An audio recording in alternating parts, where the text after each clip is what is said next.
Hi guys, welcome to TFA Files TV. We are back again with the latest breaking news. Nyaya dziri kuitika muZimbabwe guys. As you all know kuti tiri kuvhota kuZimbabwe.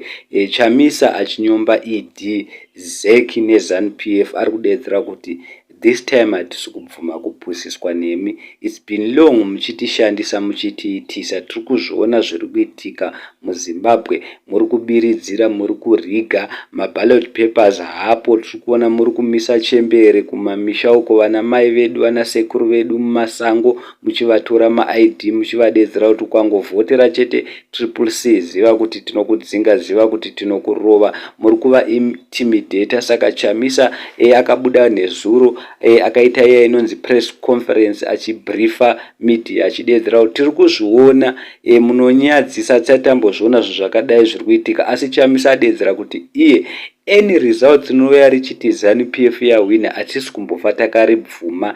As long chete riti ZANU-PF win, zivai kuti nhema. Munongoziva mega guys, ZANU-PF has been long ichibiridzira triple C, ichibiridzira ichiri MDC. Saka Chamisa atsika adedzera kuti tiri kukuona muri kuisa matebhuru mavideos ari kutenderera guys pasocial medias. Makambozviona kupi zvekuti vanhu vanovhota kusvikira zuva radoka vovhota vonzi vanofanirwa kuvhota futi kusvikira mangwana? Zvinonyadzisa guys. Vanhu vakatarisa Zimbabwe yese iri kuzviona.